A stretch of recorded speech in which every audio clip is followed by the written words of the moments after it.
Assalamualaikum dan selamat pagi Malaysia. Baik, kita mulakan laporan cuaca pada pagi ini dengan melihat terlebih dahulu paparan carta angin permukaan dan dapat perhatikan rantau negara menerima pengaruh angin dari arah baratan dengan kelajuan yang agak kencang terutamanya di latitude yang lebih tinggi ini.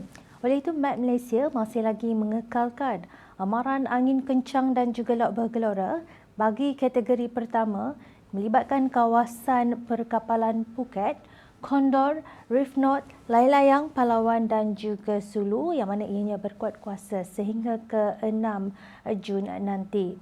Berikutan ketinggian ombak dilihat boleh melebihi 3.5 meter. Ianya adalah berbahaya bagi sebarang aktiviti melibatkan perkapalan, aktiviti melibatkan bot kecil sukan dan juga rekreasi laut. Baiklah, seterusnya kita lihat pula paparan imej kemerada bagi tinjauan cuaca semasa. Perhatikan pada pagi ini keadaan cuaca adalah cerah dan tiada hujan di kebanyakan tempat di semenanjung Malaysia. Namun keadaan hujan yang berlaku melibatkan negeri Terengganu dan juga Kuantan Pahang ini dijangkakan boleh beransur reda tidak lama lagi.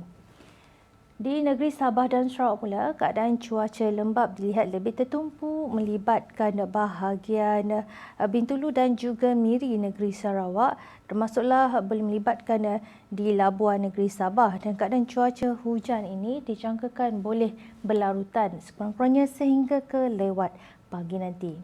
Pagi sebelah petang nanti pula, Met Malaysia menjangkakan keadaan cuaca kurang hujan bagi kebanyakan negeri di pantai barat dengan keadaan cuaca hujan berserta ribut petir berpotensi untuk berlaku di utara dan juga timur semenanjung Malaysia. Manakala di negeri Sarawak yang dijangkakan berlaku di bahagian selatan, manakala di negeri Sabah pula ianya dijangkakan boleh berlaku di hampir ke semua bahagian. Dan perlu diingatkan keadaan hujan berserta ribut petir ini berbahaya terutamanya jika ianya melibatkan angin yang kencang di mana ianya boleh merosakkan struktur bangunan yang tidak kukuh dan juga boleh menyebabkan banjir kilat. Baik, ini sahaja yang boleh saya kongsikan dengan anda. Jangan lupa untuk ikuti kami di laman Facebook, Instagram, X dan juga YouTube rasmi Met Malaysia.